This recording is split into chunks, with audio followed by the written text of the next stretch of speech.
Do you think the summit will come with a concrete resolution about climate change? Well, I hope so. Not the very final conclusions, of course, but I hope we get an important and substantial way forward. It would be important to boost also the international negotiations if you could respond more to when it comes to the financing, because otherwise we do have our mandate, but we need to look at the financing.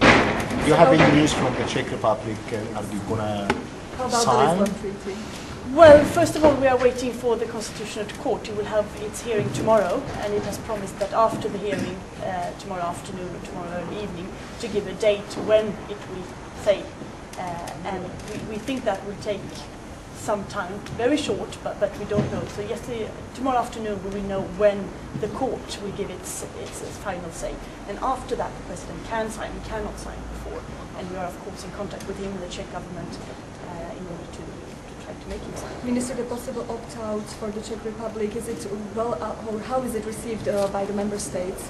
Well, it is one option that's being discussed, and we will, of course, discuss if everything is not settled before, but we will discuss that over dinner on Thursday. And is this option gaining any ground? I mean, this is the one that was mentioned publicly. It's an option that has been mentioned by President Klaus himself, that we are listening to, and that we are now trying to talk around and to listen at the member states and see how they feel about this conclusion. So nothing is, of course, on it.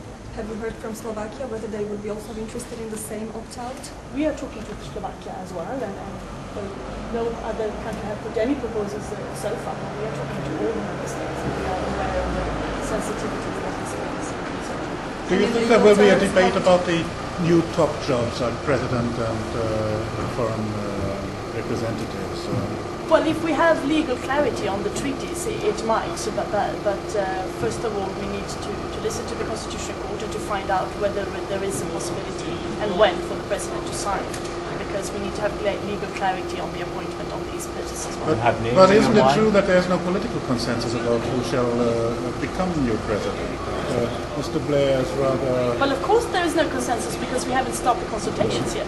And member states will not officially declare their candidates before they get an official question by the President of the Council. So as you are a president, you have names to propose? We start to consult with member states when we have legal clarity on the situation. We don't have that yet. And before that, there are lots of speculations. I also read the press, but there are no official candidates by member states. It's not speculated.